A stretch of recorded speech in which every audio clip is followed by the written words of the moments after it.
A suitcase. Ordinary, unassuming, it sits there, blending into the background of our daily lives, a silent companion on our journeys. We trust it with our belongings, our secrets, and our memories. But what if it held something more sinister?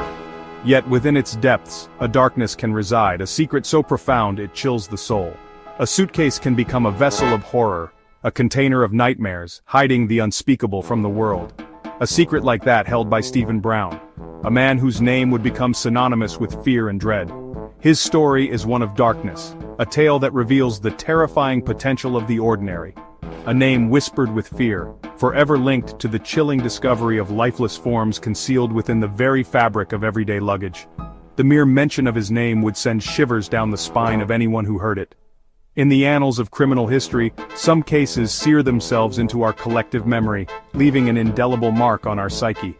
The Suitcase Killer case is one such story, a grim reminder of the evil that can lurk in the most mundane of objects.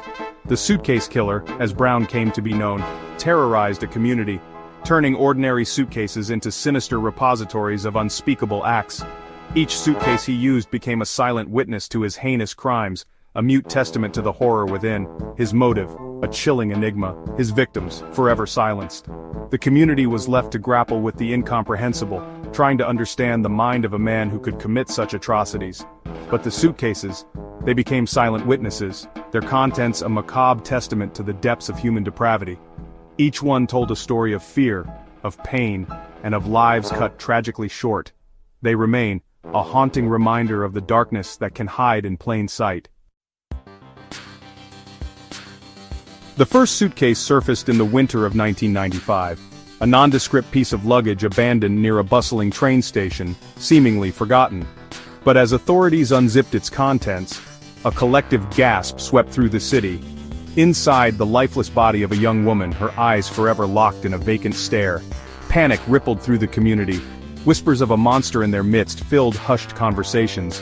The city, once a beacon of hope and opportunity, now seemed shrouded in a palpable fear. Who was this predator lurking in the shadows? Months melted into a year, and the killings continued. Each victim, seemingly chosen at random, their lives brutally extinguished. Each body, meticulously concealed within the confines of a suitcase, abandoned in plain sight. The audacity of the crimes sent chills down the spines of even the most hardened investigators. The city held its breath. Parents clung tighter to their children. Streets, once bustling with life, now stood eerily empty after dark.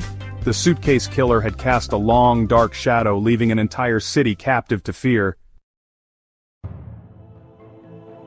Detectives worked tirelessly, desperate to find a link, a thread, anything that could lead them to the elusive killer.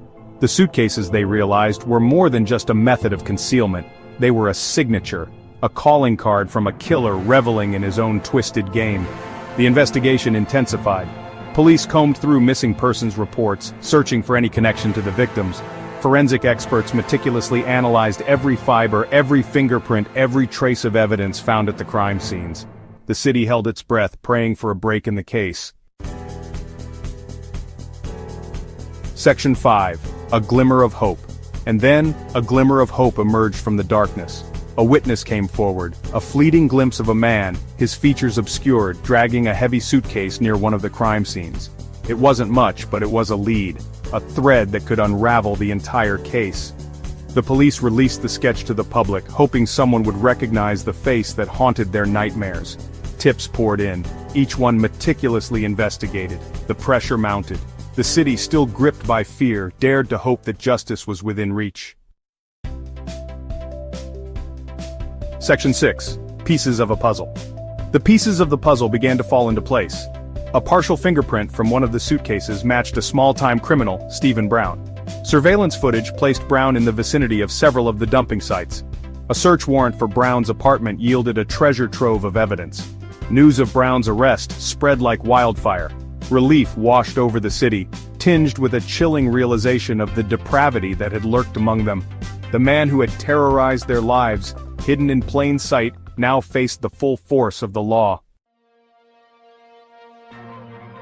Section 7. Justice is served. The trial of Stephen Brown was a media spectacle. Prosecutors meticulously laid out the evidence, painting a horrifying picture of Brown's crimes. The suitcases, once silent witnesses, now spoke volumes, their contents a chilling testament to the brutality inflicted upon the victims. The jury's verdict was swift and decisive, guilty on all counts. The judge, visibly shaken by the heinous nature of the crimes, sentenced Brown to life in prison without the possibility of parole. As the hammer of justice fell, a collective sigh of relief swept through the courtroom. Section 8. Scars of Terror. The city slowly began to heal. The once bustling streets, now eerily quiet, started to see signs of life again. Shops that had closed their doors in fear began to reopen, and the laughter of children playing in the parks could be heard once more. Yet beneath this veneer of normalcy, the city bore the invisible wounds of its traumatic past. The grip of fear that had held it captive for so long began to loosen. People cautiously ventured out, reclaiming their daily routines. The streets, once deserted, now had a cautious vibrancy. Neighbors who had once locked themselves away began to greet each other again, sharing stories of survival and resilience. But the scars of Stephen Brown's reign of terror ran deep. His heinous acts had left an indelible mark on the community. Newspaper clippings and crime scene photos served as grim reminders of the horrors that had unfolded. The media coverage, relentless and pervasive, ensured that the memories of his crimes would not fade easily. The families of the victims, forever haunted by their loss, struggled to pick up the pieces of their shattered lives. Candlelight vigils and memorials became a common sight as the community came together to mourn and remember. The pain of losing loved ones was a heavy burden, and the path to healing was fraught with challenges.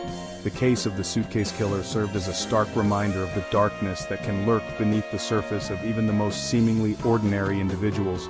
The chilling realization that such evil could exist in their midst left the community in a state of perpetual unease. Every shadow seemed to hold a threat, and trust was a fragile commodity. It forced a community to confront its own vulnerability, to question the very fabric of its safety and security. Community meetings were held where concerned citizens voiced their fears and sought solutions. The sense of unity that emerged was a testament to the resilience of the human spirit. Together they vowed to rebuild, to create a safer, stronger community, determined to never let such darkness take hold again. Section 9. In the Shadow of the Suitcase Killer. Years have passed since Stephen Brown was brought to justice. His trial was one of the most sensational in recent history, capturing the attention of the nation. The courtroom was packed with journalists, and the public followed every twist and turn of the case with bated breath. The evidence was overwhelming, and the jury took little time to convict him. But even as the gavel fell, a sense of unease lingered in the air. The city has moved on, but the memory of the Suitcase Killer lingers. People go about their daily lives, but there's an undercurrent of caution, a collective memory that refuses to fade. The streets are busy, filled with the hustle and bustle of urban life, yet there's a subtle tension that never quite dissipates. A chilling reminder that evil can take many forms, lurking in the most unexpected places. The dark alleyways and dimly lit streets serve as a constant reminder of the horrors that once gripped the city. The foggy, deserted roads seem to whisper tales of fear and caution, urging residents to stay vigilant. And sometimes the most unassuming objects can conceal the most sinister secrets. The sight of an old suitcase, once a mundane object, now sends shivers down the spine. Abandoned suitcases on the street are no longer just forgotten luggage. They are potential harbingers of dread, each one carrying an air of mystery and unease. The suitcases, once instruments of terror, now stand as silent sentinels, relics of a dark chapter in the city's history. They gather dust in attics and storage units, their presence a stark reminder of the past. Each suitcase tells a story, a silent witness to the horrors they once concealed, a testament to the resilience of a community that refused to be defined by fear. The city has come together, creating murals and holding neighborhood gatherings to reclaim their sense of safety and unity. Community activities flourish, a sign of the collective strength and determination to move forward. And in the shadows, the memory of the Suitcase Killer serves as a chilling reminder of the importance of vigilance. The shadowy figures and silhouettes in the night are not just eerie sights, they are symbols of the ever-present need to stay alert. The city has learned a hard lesson, one that it carries with it every day, of never taking our safety for granted, Home security cameras, police patrols, and neighborhood watch signs are now common sights, all part of a collective effort to ensure that the past does not repeat itself. The community remains vigilant, ever watchful, and determined to protect itself from the shadows that once threatened to consume it.